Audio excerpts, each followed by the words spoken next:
หวานเนาะที่ไปหาให้เพิ่นนี่ดอกเห็ดครับเพิ่นแกงเห็ดปวกพี่น้องอาหารไม่เท่ามาเพชรก็ช่วยเอามักเพชรก็ซอยเอา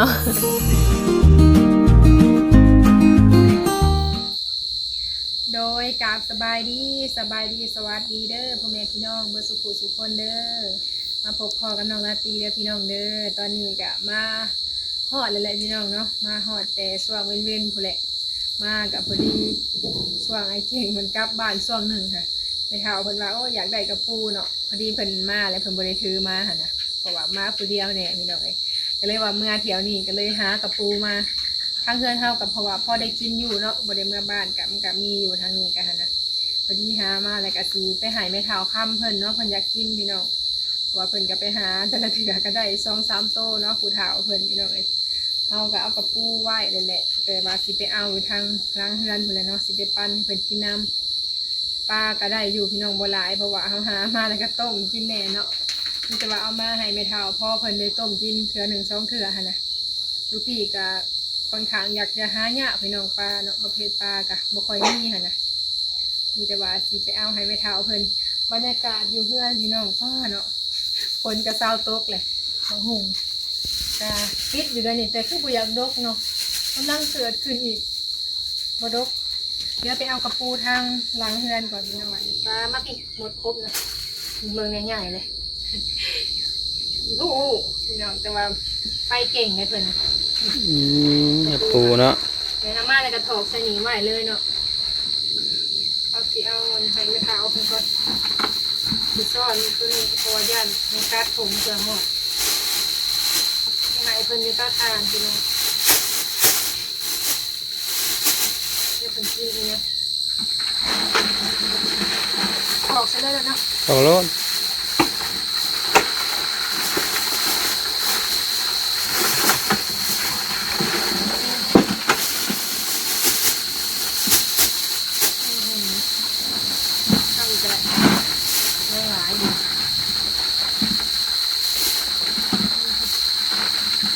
แล้วเพิ่นไปหานั่นได้ตัวเดียวเพิ่นน่ะกระปูมันบะแต่มาว่าแม่ได้ตัวหนึ่งไปหาทั้งไหนจ้าผู้สาวเนาะพี่น้องกันนั่นแหละบางทีเพิ่นจะบ่ฮู้คือเด็กน้อยเฮาเด้อว่าบ่มีอยากบ่มีหยังเพราะว่าดอกสิไปหาให้เพิ่นนี่ดอกเห็ดครับไปหาเด้ไปเอาติ๊บโตเพิ่นกระเซินมันโดนแล้วยังได้เป็นทิปเพิ่นจะบ่ได้เนาะไปหาเพิ่น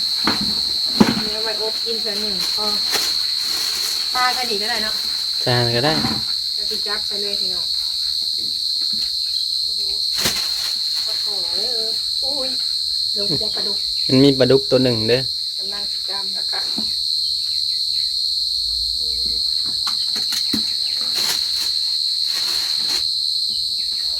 เบิ่งปลานะเพิ่นกันตะปลาเนาะเนี่ยเอาตัวตายแล้วนำบ่ตัวตายก็มีเพราะว่ามันหากระต่ายกี่นี่เสียดายเนาะยังใหม่ๆนะสำกับปลาสดๆแหละปิ้งเลยก็เวลาเฮาไปเห็ดกินกับมากระต่ายอยู่แล้วพอปลาหากระต่ายนี่ปลาสดๆมาพอแล้วพี่น้องมีแต่ว่าอันนี้ให้ไว้ให้แม่เฒ่าต้มเนาะเพราะว่าเป็นกินคาร่ำแม่อยู่เฮือนกินคาร่ำคือกันทั้งกระปูทั้งปลาให้พ่อให้เพิ่นปิ้งจักคาบหนึ่งเนาะปลาพี่น้องเนาะมีแต่เฮากับสิเอาอันกระปูกับปลานี่ไปให้เพิ่นเฮ็ดกินถ้าเพิ่นสิเฮ็ดเนาะมื้อหน้าเพิ่นได้ถ้าบ่เฮ็ดก็กระปูนี่ก็โอ้ยหลายอย่างเนาะเผื่อเพิ่นสิได้กินค้างไว้ได้ดนอยู่เพิ่นต้องไปตำไปหยังอีกพี่น้องเพราะว่าสิกินแบบนี้บ่ได้เพิ่นสิไปอ้อมเลยเนาะเพิ่นว่าเพิ่นอยากตำแบบผักแล้วก็เอามาตำใส่โขกอีกหั่นน่ะอ้อมหยังแม่นบ่แม่นอ้อมเนาะเพิ่นสิไปอ้อมใส่กล้ามใส่เอิกมันแซ่บเลยมันมีแต่ไปพูดละบัดนี้ไปกินบ่ได้เนาะพี่น้องก็แบบนี้แหละถ้าเฮามีโอกาสหรือว่าเวลาเฮาบ่ยากเวียกก็คล้ายเนี่ยดอกเนาะหาหลายๆอันนี้ก็แบบเผาไปเผามาแต่พี่น้องทางใดก็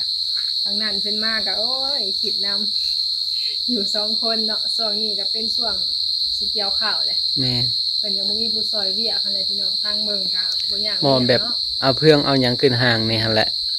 มันก็เป็นงานเบานะพี่น้องมันก็บ่ได้นักสำหรับผู้เฒ่าเนาะเพิ่นก็เฮ็ดหลายอย่าง ตื่นมานี่ก็เกลือเป็ดเกลือไก่เกลือหมู เอางัวออกอีกบ่ แม่น ได้หลายอย่างเนาะอยู่บ้านเฮาก็เฮ็ดนั่นแหละพี่น้องพอได้กินแต่ละมื้อคอยเฮ็ดไปจังไดกะไปพุ่นละพี่น้องถ้าเตาถ่านพุ่นละเนาะไปพี่น้องบ้านนี้ไปเตาถ่านพุ่นละเนาะเฮากะปาติโตบรรยากาศดีรถก็อยากได้ยินเสียงก๊อกๆแก๊กๆแน่ น้ำมันโซ่แห้ง น้ำมันโซแห้งยังบ่ทันไปสองแปลงเนาะเดี๋ยวเฮาก็สิไปแปลงอยู่ห้างแปลงพุ่นแหละบ่แพงดอกถ้าเอาขี่ไปได้อยู่กะบางทีถ้าเฮาแบบลื่นกันนี่เพิ่นแฮงบ่เอาเลยแต่ว่าเฮาบ่ฮู้จักเพิ่นก็ต้องได้เสียเล็กๆน้อยๆแต่ละมื้อกะจะเพิ่นกินหยังพี่น้องเอ้ยบางทีมาแต่พุ่นกะหน่อไม้บ่เอ้ยนาเพิ่นหาไว้เนาะส่วนหลายกะสิเป็นหน่อไม้นี่แหละเพิ่นก็บ่มีแขวแน่กินหน่อไม้นี่ก็โอ้ยลำบาก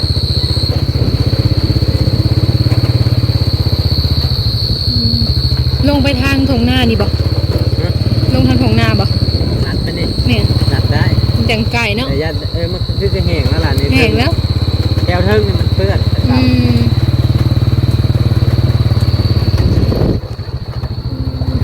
ทางกับดินทรายภูกันละ ดินทรายหลาย ฝนตกทะเลเจ็บแดดออกมาดินทรายภู ๆมาหลัดมาทางนี้พี่น้องเลยฟ้าดีโต มามันทางเปื้อน คิดว่าแห้งเลยอันนี้บ่แม่นน้ำฝนเลยเป็นน้ำอยู่ทางเทิงเพื่อนเพิ่นผูกไหลมาถ้าฝนน่ะเบิดแล้วเฮาหลัดมาทางถงหน้าแหละพี่น้องจังไก่เนาะ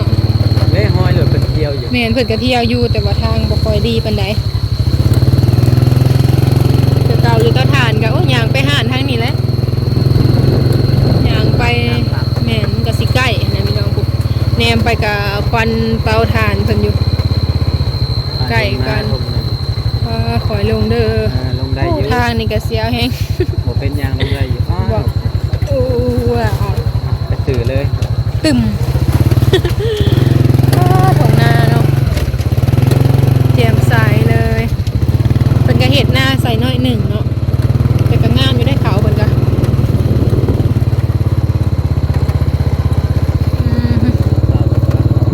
แมนเขาเป็นเนาะเขียวถึมเลย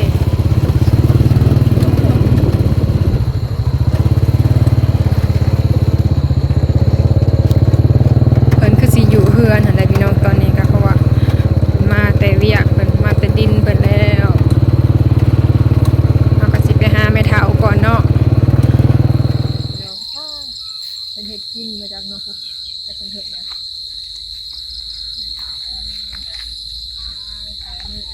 เฮ็ดกินยังเลย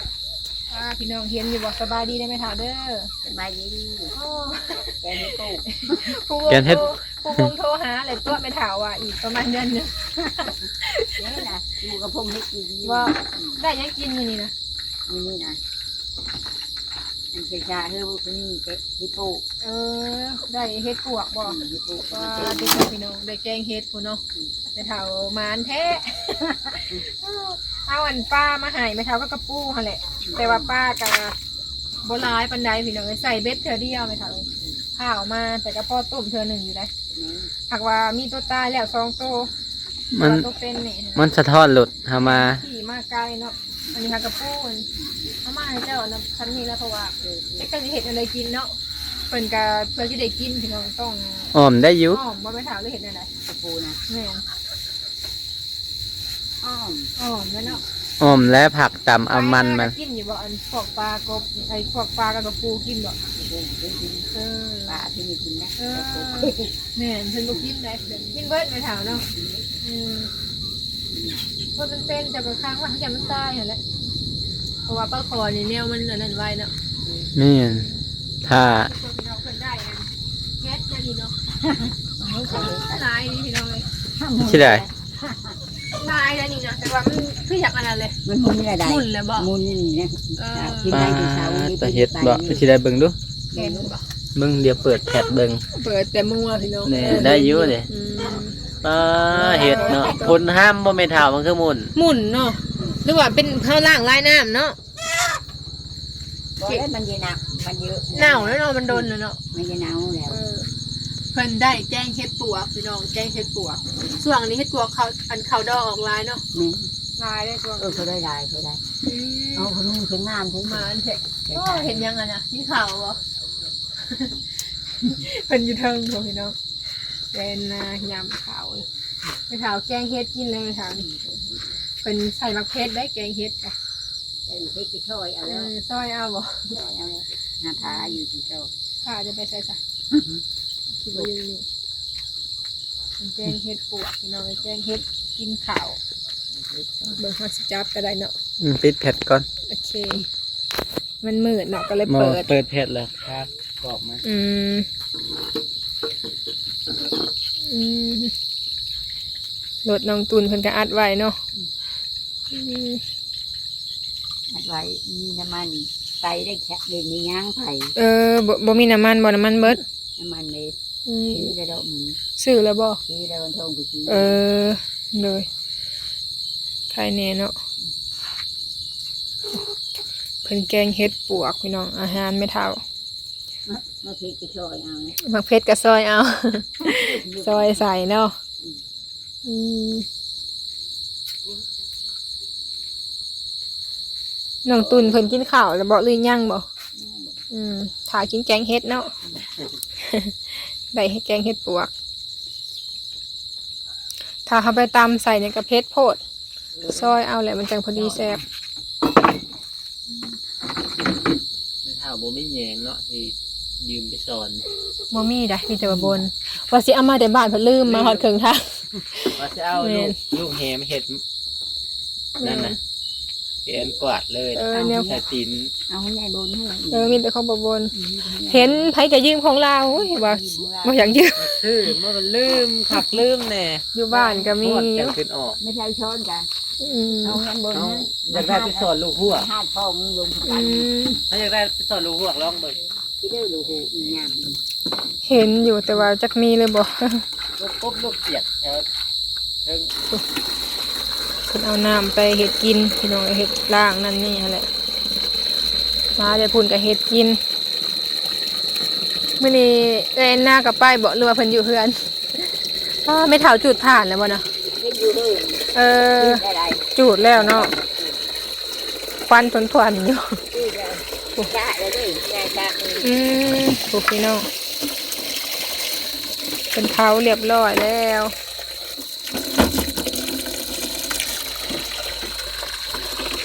ใครแต่ว่ามีน้ำเนาะฝนเศร้าตกนี่ก็เบิดแล้วนี่ น้ำผลก็ น้ำฝนเนาะด้วยน้ำซื้อน้ำฝนป่าใส่ได้โดนเนาะ ตัวอย่างนี้ไปแล้ว กลุ่มโดนเติม ยาเต๋อเลย เป็นเป่งไว้อาบน้ำหรือว่าอาบน้ำหรือว่าย่างบ่ เนี่ยไง ท่านซื้อก็เพื่อเต็มทางแสนปลายพี่น้องไหมครับ 100,000หัวแล้วยังเต็ม เชิญข้าว ประมาณนั้นหัวแล้วเนาะ เชิญข้าว โอ้มีพักอันนี้ใส่นะบ่พักหยังไม่เถาใส่พักอันนี้บ่ พักไรนะ เขาคิดว่าพักอัน หมอ พักอันยังก็พักหอม มาหอบพักไร แกงเห็ดปวกกินพวกกินกับน้องตุนนาอะไรพี่น้องอาหารเพิ่น กินได้อาบแล้วคือก้อนบาด เอาโลดเอาเกลือมาใส่อันแกงเห็ดเนาะโหลดเพิ่นก็อัดไว้อยู่พี่น้อง มันยืมในเตาก็ บอนอยู่เพิ่นก็ในพุ่นแหละ เอาขอส่องบอลอยู่ไว้ได้ไปถามท่านไม่เคยเห็นได้ เพิ่นมาเอาเกลือ มาเสือบ่เคยส่งจะมา มีหอน้ำไม้ทงน้ำไม้เถาเนาะน้ำไม้ทงเพิ่นก็เห็ดอีก ไม่ใช่ นี่หาเทิงพวก ไว้นาจะกินข้าวกับหยังพี่น้อยยำบวยๆอยู่ ช่องแต่บุ้งลุก มีคนบนนาง ก็สำนั่นเลยเนาะมันหอม มันหอม ถ้าแบบอยู่ผู้หนึ่งสองคนหนึ่งใครเนี้ มีคนมานั่งกินข้าว เครื่องคองเนาะ เดินทองเยอะ เครื่องคองอะไรอยู่ในกับพี่น้องเก็บไว้มันเป็นที่เฮาอยู่กับแบบนี้แหละถ้ามันแป้นก็คือบ่มีเครื่อง ถ้ามันแป้นก็คือบ่มีเครื่องใส่แล้วเนาะ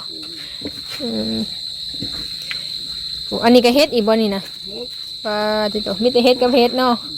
ล้างเป็นดังเฮ็ด อืม เฮ็ดอีกเฮ็ด ไม่น้อยอีก เห็นนายพามีซื้อเฮ็ดไปฝากอยู่พี่น้องเลยแกงบ่หรือเห็ดอะไร ไปชื่อน้ำกันนี่มันน้อยๆนึง ใส่น้ำกันเลย เล่นกันเลย อืมเฮ็ดออกได้พี่น้องสวงนี่ อ่ะ เด็ดอร่อยมันจังได้กินไว เยอะเยอะนะลูก ค่ะว่าเฮา แกงนี่สดกับน้ำเลยเนาะ พอดีนัวเลย มึน อันมุนๆแบบนี้นะแกงเส้นหน่อไม้ได้แซ่บนะ นี่ แน่น่ะไอ้ชื่อไม้ชื่อหนูเลย แกงเส้นหน่อไม้เนี่ยฮะเอาเฮ็ดแบบคล้ายๆ มื้อนั้น ที่ ผ้าเอาไปถากไว้บ่ได้กินน้ำซ้ำแกงหน่อไม้กะ แน่น่ะ เบิดบ่เลยยัง ไม่นั่นนะ ยังเลยเนาะหลายเติบ น่ะ อืมอยากอยู่ได้พี่น้องแต่ว่าผ้าเอาก็เลยบ่ได้กินแล้ว ทีนี้ทีนี้เนาะมันไปได้ให้ที่กินที่ก้อนยังไปเดินเถอะ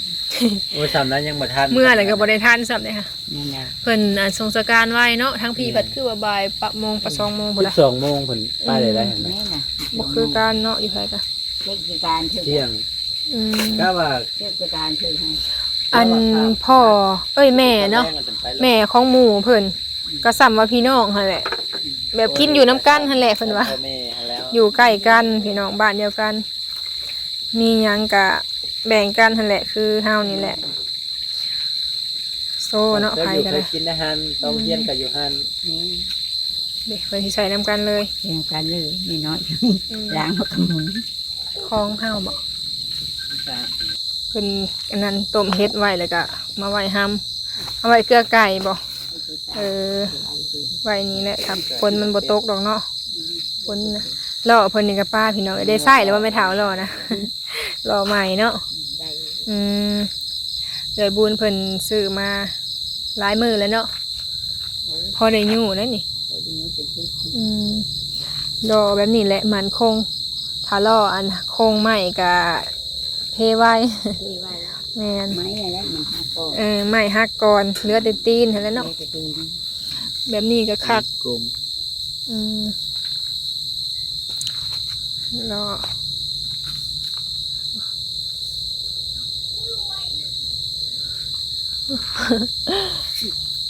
มีแต่ว่าจังไดกะ